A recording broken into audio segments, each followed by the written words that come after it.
Dommy, great to see you. It's Great been to a see you as while. well. I see you're on the move. You. I mean, it's natural, right? You're an athlete. You're a tennis player. You're active. Tell us where you are. Yeah, I'm in Munich right now. I was watching the Champions League game, Bayern against Benfica, and yeah, it's working out well because today getting a new car, new Oh. BMW. Hmm. So I'm going from here to there. It's not too long. I have to charge like one time the car, and then it's fine. Yeah, Yeah. And that's it now with EVs, and we'll get onto all of this. But as you know, with electric vehicles, they're getting better. Their yeah, range is getting better. The batteries are getting more sophisticated. They're yeah. charging quicker. There's more infrastructure out there. Look, you know me. I'm an EV evangelist. I love them. I work with Polestar, so you know we're very much thinking Yeah, the me language, brother. too. We Me too. we really Yeah. we really are. Um, can I ask you a little question? I don't know if you can see my screen, but do you know where that is? That's Monte Carlo. Yeah. Yeah. Well, yeah, it says anyway. It says at the bottom. Do you happen Yeah. to remember what was your best performance of that tournament? Of course, yeah, it was a quarterfinals, Yeah. Which year? um, 2018. Good. Who did you But beat? Who did you lose to? I beat Novak and Rublev in the round before, Yeah. Yeah. and then I didn't lose. I got destroyed by Rafa. I Yeah, it didn't. Hey, was. look, I didn't want to say it. I didn't want to say it. And let's not even mention the scoreline. It That's doesn't matter. It okay. doesn't matter. Yeah, But exactly. It doesn't. I don't want to mention it anyway. no, no, but I remember because that tournament, in both of those matches against Andre and then against Novak, you were a set down and Yeah, you came back to win. yeah, And I yeah, think that's always sort of typifies you as a player, Domi, is you never know when you're beaten, right? And you know, we'll yeah. talk about the US Open and 2020 in a bit. But first of all, I think it's worth saying, congratulations on an incredible career. And you recently had your farewell match, didn't you, in your Yeah. native Austria in Vienna? Just tell us Yeah. what that experience was like. Thank you so much. First of all, really appreciate it. And exactly, I had my farewell match yesterday, 2 weeks ago. So it's been 15 days, and honestly, I was a bit not scared, but a bit tight to not play well. Because I mean, I'm honest, I didn't practice that much anymore the last 2 3 months, and I'm a player who needs a lot of hours on court, and I really the level gets down very fast when I don't practice a lot. So I was scared a bit, but yeah, somehow I really got it together, especially in the first set, and I was playing really well, maybe the best set of the year even, and I enjoyed it quite really a lot. The center court was packed. The people, the Vienna crowd gave me an amazing farewell, and I think that was the most important to really enjoy that moment, to enjoy that last match, and I really did it. I'm glad. I'm really glad you had that feeling, Tommy, because you know it must be if you think about like how long you've been playing tennis, you know, and then to have that final moment, you want it to be a moment of joy because I mean overall with all you've been through, how emotional has this last year been for you?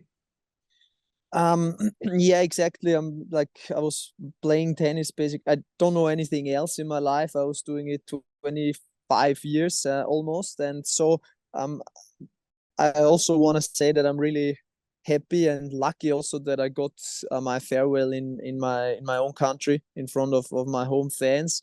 I don't think that many players are able to do it. We are very lucky that Vienna is at the end of the year. So yeah, already when I was 15, I knew that one day when the day comes, I'm gonna play my last match there.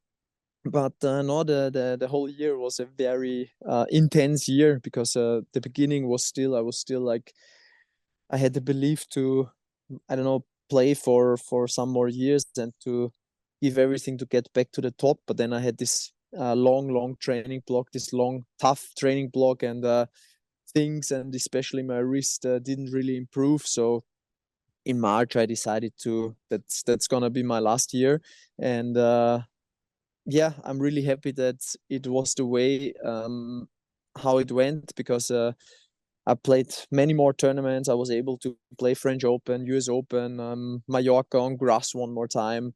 Of course, the two Austrian tournaments. So it was a very emotional, but also very good last year.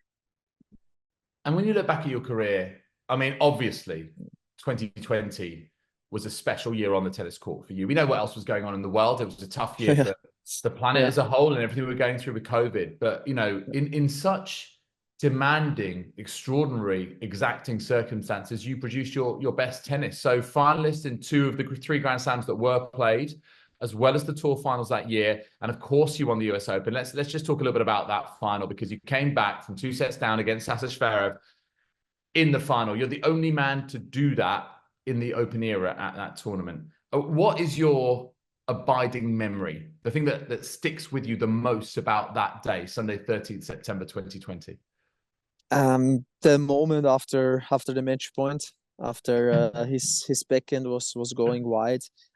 This moment is really sticking with me. It was like a moment of pure relief, and like those, I don't know how long it was when I was lying on the ground, like I don't know, 10-15 seconds before I was standing up to go to the handshake.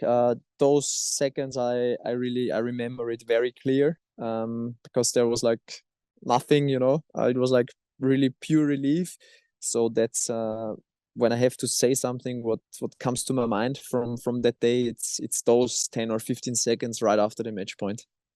And is it something that's so very vivid? Is it like you're living in slow motion, Domi? Yes, definitely. Even now when I think back, I can still relive this moment so clearly. And it was, yeah, it was strange moment. It was like a mix of happiness, of emotions, but yeah, in general, just a huge relief. And honestly, never before and also never after I had this feeling again, what I had in those like 10 or 15 seconds. And what I love about, who you are and what you've done, of the 17 titles you've won and one Grand Slam, you've made a book, right? You've got this kind of beautiful book of memories. Yeah. And the money, the funds raised from it go towards your sustainability projects. Yeah. They go into your back pocket. They don't get spent on the next thing that, you might need or you want for your life. You go into your purpose, which is incredible. And I really, really respect that. So huge kudos to you for doing that. And on that Thank you. topic, Tommy, sustainability, when was your first sort of touch point with it? When did it first kind of come into your life, whether you knew it as sustainability or not? Um, like the first touch point was as a kid for sure, because we like my mom is a vegetarian since I think 35 years or something, and we were growing up and we had like a chicken in the garden. Well, we still have them. We had like pigs in our garden, but for like as pets, like also saved pigs.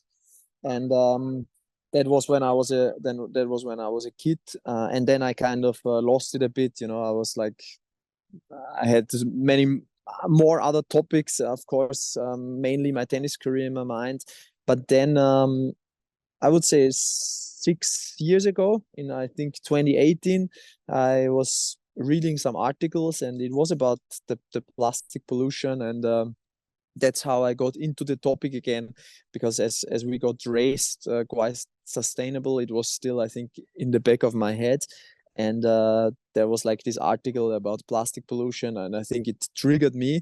And from that moment on, I got more and more into it again.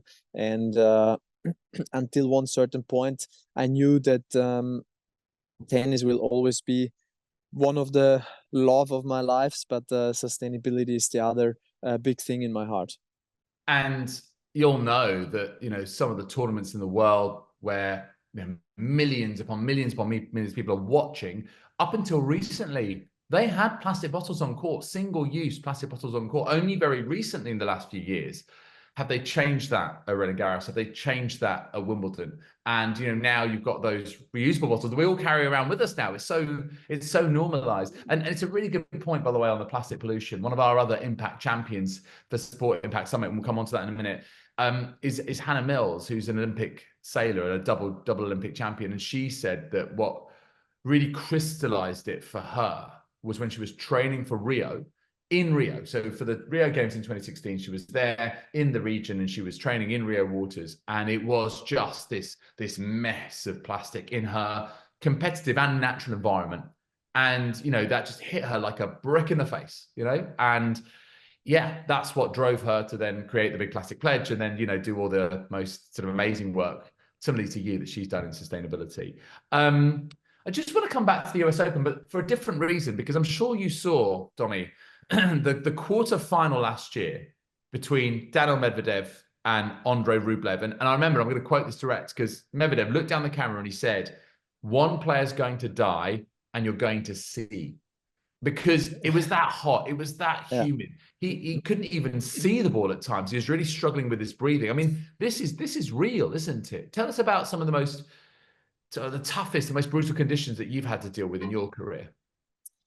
Yes, US Open is always hot and tough. But for me personally, I always like, or I always it got less to me when it was very humid, like at the US Open or South America. The one I was struggling with was Australia, because it was more of a dry heat. And there I remember actually the first time I played in the men's event there, the first round was fine. It was like normal temperatures, and then the next day I was in my room and watching the TV, and like there was no crowd, and the heat rule got in, so players off the court. And then I wanted to go out for a coffee or something, and I open the door, I go out, and like I go out for 3 or 4 meters, and straight I get back in, because it was just too hot to go out. And luckily it was my day in between the matches, but the day after was still as brutal as the day before. And I played my second round in those brutal conditions, and this extreme heat combined with the extreme dryness, it was for me just very, very tough to handle. And it was 2014, and it's the I think the hottest conditions I ever played in. And you know, that's for you as a player, but it affects fans, it affects even journalists. I remember, I want to get this I think right. for the fans, it's even worse, because we players are moving and we are in the shades, at least in the breaks. But for the crowd and for the fans, especially on outside courts, it's just brutal. It's almost impossible to handle. Yeah, you're right. I think Australian Open, I remember covering it in 2006. I was commentating. It was the year that Marcus Baghdatis made the final, I think, against Federer. Is Yeah, that right? I think, right? yeah. And I just remember, Dommy, coming out of the press center, which was obviously air conditioned, right? And walking into this wall of heat. It just felt like this wall just hit me. Yeah. And it was 43 degrees in the shade at that point. I remember, because I had a watch on that could accurately tell you what the temperature was. And I think they had an extreme heat policy, didn't they, at the Aussie Open? Yeah. Where if it's 35 degrees or more, you can't start a match. However, if a match is already in play and it reaches that, actually, you know, you carry on. And, you know, there have been numerous instances of players having experiences like yourself, like Daniil Medvedev at the US Open, where their bodies are pushed beyond the limit, not to the limit, but really beyond the limit. And I guess the other thing is that that's how the athletes are affected by it. But of course, tennis as a sport is also affected by it. We're seeing this now throughout the world. I mean, climate change is getting worse. We know this. Just look what happened at Valencia, right, in the last weeks. And tennis, like anything else, is vulnerable to that. How do you think that future events could be affected, especially those ones that really suffer with heat, like US Open and Australian Open? Yeah, probably it gets even more brutal in the future. But I think that Grand Slams are doing fine, because they have the roof, and they can invest a lot. But yeah, in many parts of the world now, there are like these catastrophes happening. What happened in Valencia, and in Acapulco now for the second time. I saw those dramatic pictures. I think it was a hurricane again. Like the whole site is completely underwater, and it's getting more extreme and more extreme, and probably more and more venues around the world. It will be very tough for them. Acapulco, it's really tough for them, because it's already the second time in, I don't know, 3 or 4 years.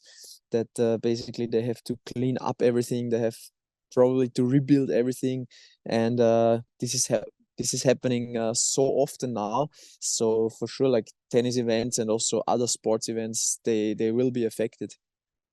And you know what it's like. It's always those with the least resource that are the Yeah, most affected. Those with the least impact on the planet. Actually, they create the fewest emissions, but they're the ones yeah, who suffer the most. I mean, like, you're a football fan. You watched Bayern last night. You're a big Chelsea fan, I know. And I dare say the Allianz Arena and Stamford Bridge will always probably be fine.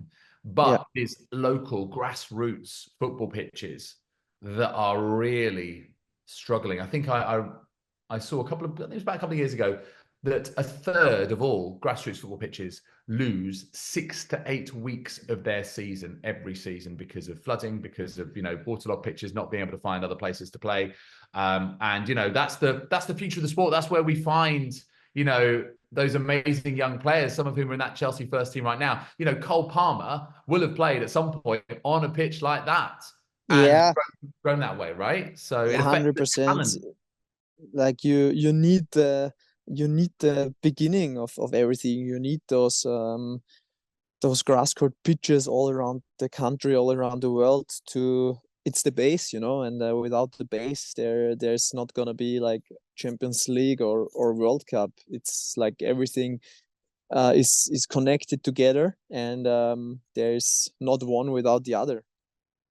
Yeah, that's absolutely right. It is everything. Everything is connected, as we know. That's the thing with sustainability. Listen, we've talked a bit about the jeopardy, the dangers. But what I've always loved about you, Dom, is you're a positive person. You're glass Yeah, half full, not glass half empty. yeah, You yeah. like using your positive influence. You've worked with the likes of WWF, so World Wildlife Fund for Nature, for those who don't know. I work with them too. They're just down the road from me here in the UK. And also Partly for the Oceans with Adidas. Just tell us a little bit about those campaigns, the work you've been doing with them. Yeah, with WWF, I have a really, really good relationship with them in Austria, and I'm supporting the white-tailed eagle in Austria since quite a while, which the animal was extinct for quite a while, and I think like 40 like last century they they started to bring some birds back, and it was really successful, and now the eagles are back, which is amazing because it's also the animal which is on the Austrian flag, so it's our national animal basically, and it's dramatic that it was extinct, but they brought it back, so I'm supporting this project. I really love it. I was once there when like the climbers they get up there when they get the baby birds, they bring them down, and you put the GPS system on them to understand better where they are flying, and also of course to uh, to save them better in a way, because when something bad happens to them, you know why, you know where it happened, you know who did it to them. So I was there actually in 2020, which was amazing. They also brought me once on a sailing boat to Mallorca, to a protected area, which was really nice.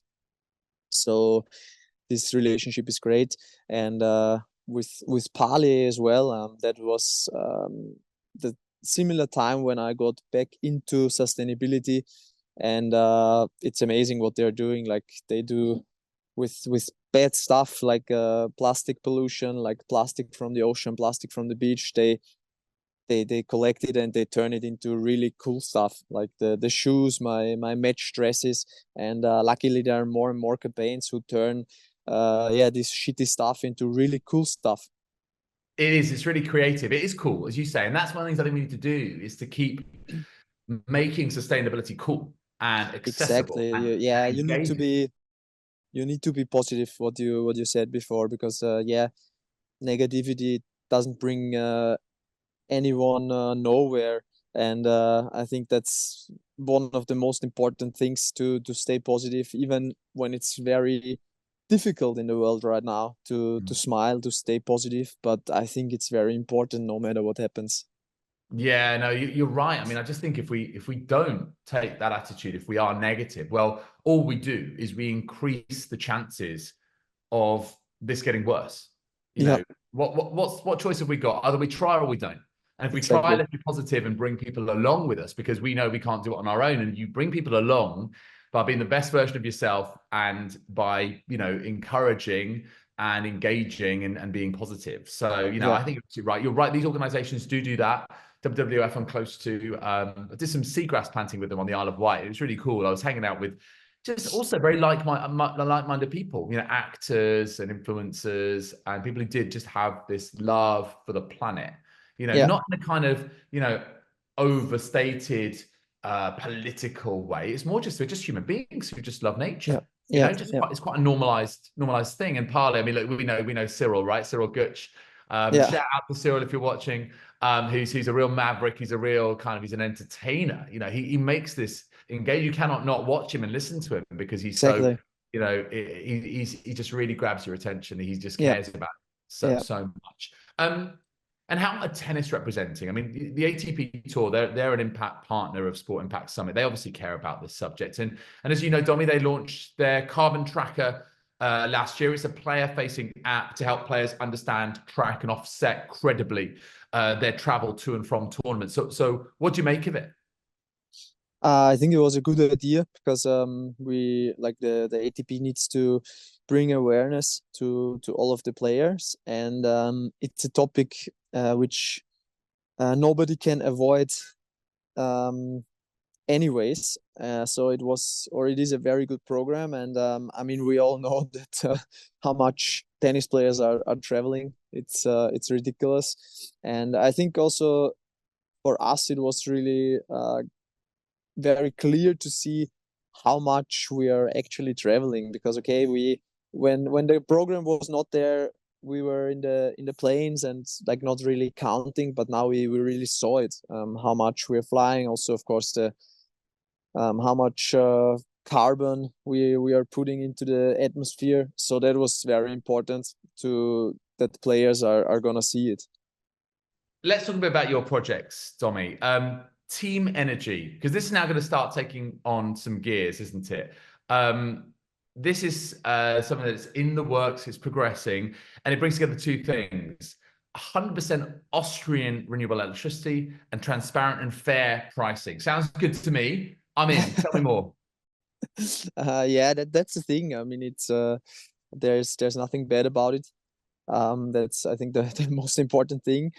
But yeah, we when I decided to retire, we pretty pretty soon we were starting to sit together and to see what we were doing next. And luckily, one our partner was coming to us, and he was looking for sponsorships basically. And then we told him, you know, honestly, there's no sense of doing it because I'm retiring soon. And then we started to brainstorm what can we do, what's really sustainable also for the future, which project, and then the law allows like those energy communities in Austria since last year. And so we started with this one, like where everybody can join, where everybody can get clean Austrian electricity for a very fair price. And the ones who have too much electricity, they can put it back into the community. And that's the first step, exactly. But that's not everything what's Team Energy about. That's, as I said, the first step. But we really want to go further, and we want to create a big impact for a better future, of course, for the planet, for the environment, but also for people, because it's connected all together. There's a couple of things about that I love. The circular nature of it, you know, just keeping the energy in the grid, right? And that everyone can help each other out. So there's that kind of collaboration piece, but also there's the education piece. Do you feel that through an initiative like this, people are just simply learning more about energy, where it comes from, but also just about sustainability and how to live a little bit more low carbon, and that can be actually a really inspiring thing that you aspire to as well? Yes, exactly. People or everybody can see when they waste the most electricity, when they need the most electricity. And of course, I think if you have the app or the internet page, you get to it way more, and you want to save more energy. And I think that's the most important part of it, to reduce the carbon footprint. I guess that's one big part what it's all about in the future, to really reduce it, to get neutral at one point. And I really hope that first of all in Austria, with this project, we can help to reach that goal. I look forward to hearing more about this, Tommy. I know that you're in your early phases with it. We really wish you the best with it. We think it's going to be really exciting, and we'll hear more about it at Sport Impact Summit. Yeah. Speaking of which, we're off to Dubai in December. You're an Impact champion for this inaugural event. I just wonder what attracted you to Sport Impact Summit in the first place. To be honest, of course, my project, I really wanna bring it out there, because I really think it's a great project.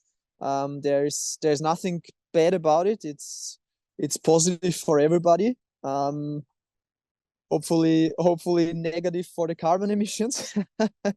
And that's of course the one thing. But then networking and talking to other Impact champions, and talking to interesting people about how we can just improve the whole situation. And in like those events and in this summit, for sure there are going to be so great people, inspiring people, and to network, to talk with them, to exchange interests, exchange ideas, how to improve the situation. It's the most important, and that's why I'm looking forward a lot to be in Dubai in December. Yeah, do you know what? I think you're right. It is the perfect opportunity to tell people about what you're up to, to gauge how you can even scale up the idea or take it in a new, even more exciting direction. You never know who you're going to meet, right? So I think that's one thing. And you're in good company. I mean, I mentioned Hannah Mills, but Chris Smalling, who I don't know if you know, Chris used to play for Manchester United at Roma in England, of course, and but he's so driven by the subject, and I love the way that Chris looks at things. He's very strategic. He's clever. I think you guys, I don't know if you've met, but you'll get on like a house on fire. You really will. I think it's going to be a lot of fun. That one of our sort of mantras, one of our hashtags, if you like, is change the score. This idea that we've got our own agency, right? Anyone can be part of this and help, and that's what we all need to do, is band together and do this together. So what do you think is the biggest thing, Dommy, that we can do to change the score and move assertively, concertedly towards a healthier and more sustainable world? I think that's probably the most important, is what we said before already, to keep being positive, and to keep sending positive energy all around we go. I think that's the most important, to keep all human beings and all nature in a positive state of mind, not to let it go into negativity. I think that's the most important. And of course, with this, spreading good energy, good mood around, I think with this, those good projects, what there are, I think, many around in the world, I think they can spread even more. And I think that's the most important. Yeah, I love that. I think it is. I think positivity it's infectious. It's contagious in a good way, right? You see people having a good time, laughing a lot. You want to know why, and you want to be part of it. And also that I think this can be at times a lonely place, right? I try and get out of that feeling immediately. As soon as I feel like that, I try and find someone to chat to and connect with, because this is the thing in this world, in this space, in sustainability. Sometimes you think, well, what can I do? I'm only one person. But it's one of my favorite things is, yes, so said 8 billion people, right? Get together, and then suddenly things change dramatically. And it's this great fallacy, isn't it, that you're the only one who cares. Other people absolutely care. They're just waiting to be asked.